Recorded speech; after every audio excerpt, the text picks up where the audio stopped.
Casablanca and Bonnie and Clyde were both influential films for their time and have long since held a legacy in cinema. Both films are products of their time of release and reflect the states of Hollywood that they were released in, with Casablanca being released within the studio era, wherein studio heads had more creative control, and Bonnie and Clyde being released in New Hollywood at a time where the director reclaimed some of their control back. It's interesting to look into both of these because although they were released in very different time periods of Hollywood, they are both more of a collaborative effort than you might initially think. Within seconds, you can tell that Casablanca is directed by Michael Curtiz just from looking at it. His fingerprints are all over the film, his unique lighting style with an emphasis on shots using shadows making several appearances, and his tracking shots present throughout. A great example of where both can be seen is in the scene in which Reno informs Rick of a person that is to be arrested within the bar. There is a tracking shot following both around the bar, moving around a pillar rather than cutting, with Rick moving off screen shortly, with his shadow taking his place. The tracking shot follows Curtiz's common convention that he pioneered in previous films, such as Dodge City and Yankee Doodle Dandy, creating a more expansive world in the process. The shadow represents Rick's morally grey side and feeds into Curtiz's intention to use shadows to create meaning within his films, showing his influence from German expressionism that was found in films such as Nosferatu.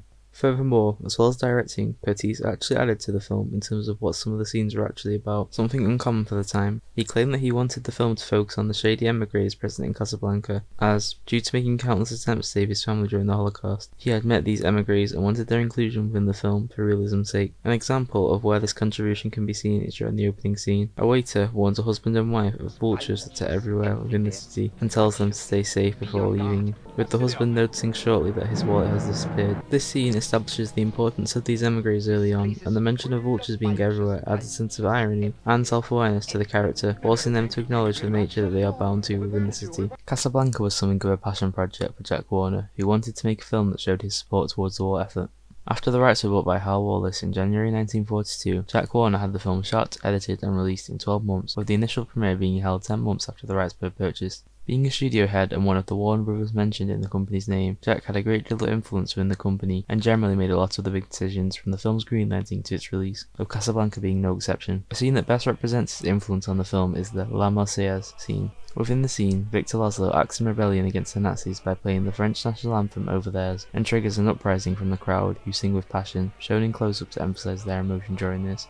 This scene ties in well with Jack's intention to make films that boosted morale during this time, using the oppressed citizens of Casablanca as a substitute for the soldiers in battle, and for the American people at home. Humphrey Bogart was a big star in the 1940s and was in contract with Warner Brothers. He often played a tough guy or a villain in films such as The Maltese Falcon and The Petrified Forest. Michael Curtiz was a fan of his movies and wanted to cast him as Rick. This received pushback from executives such as Jack Warner as, unlike Warren Beatty, he was not seen as a typical lead. He eventually relented and allowed Bogart to be cast, and he used his familiarity with these immoral characters to present Rick as a more developed and morally grey character, adding something different than the typical lead characters found in Hollywood at the time. Warren Beatty's star grew in the early 60s, but he didn't want to be known as just another young, handsome actor, and had decided that he wanted to work with only good directors. He was a fan of the French New Wave movement, and had met up with Francois Truffaut while visiting Paris, who made him aware of a recent script that he had received, but passed upon, after he had attempted to give it to Jean-Luc Godard, who clashed with the crew and the studio system during pre-production and had quit. After reading half the script, Warren declared his intention to auction the script, and did so after meeting with the writers the following week, signing on as the lead actor and producer in the process. He sold the film to Warner Brothers and recruited Arthur Penn as the film's director, and subsequently held a big influence during the production, overseeing any additions to the script. Unlike Casablanca, Beatty purposely shot the film far away from the Warner Brothers studio lot,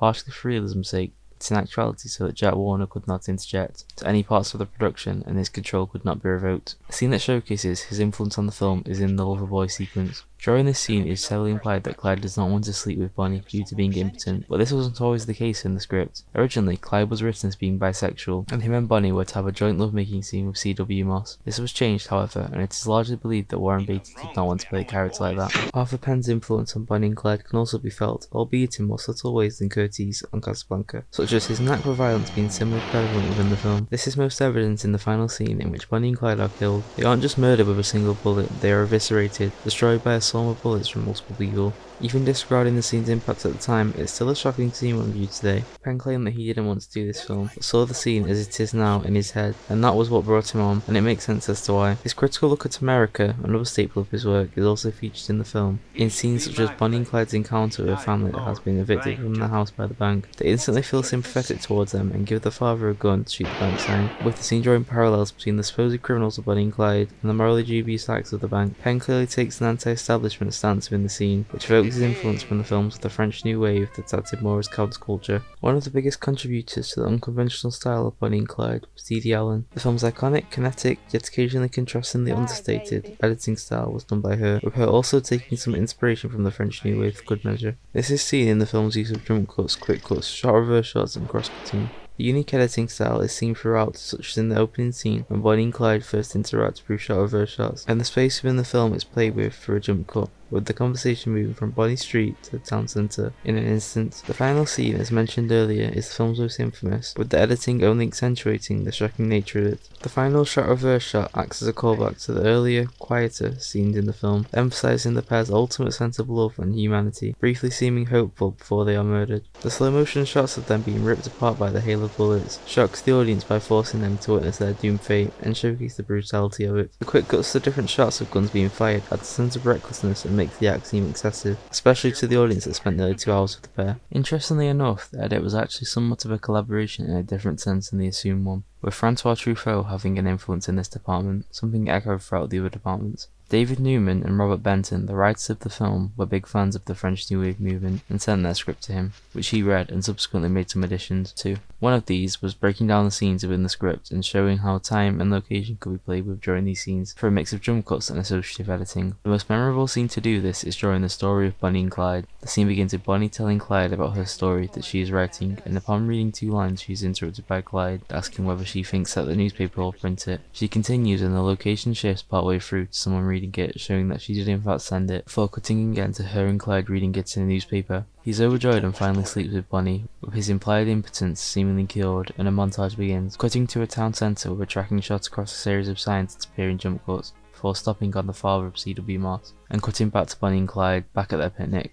The scene bends time in a way that doesn't jar the audience and showcases how the pair began their infamy among the general public, suchly resolving an early subplot and setting up Ivan Moss' plan while not yet outlining it. The scene is a perfect example of how to create meaning using different editing styles, and shows how different influences can add to a film's legacy. Casablanca and Bonnie and Clyde were both released 24 years apart and in completely different eras, with Casablanca being a studio-driven movie directed by Michael Curtiz, and Bonnie and Clyde being a more artist-driven movie directed by Arthur Penn. Despite the differences, the works of all involved shine through within both films. The work put in by each person can be identified through their contributions, and neither of these films would be the same without them. All of these collaborators came together and, ultimately, produced works that would have an everlasting cultural impact, maintaining their relevance to this very day.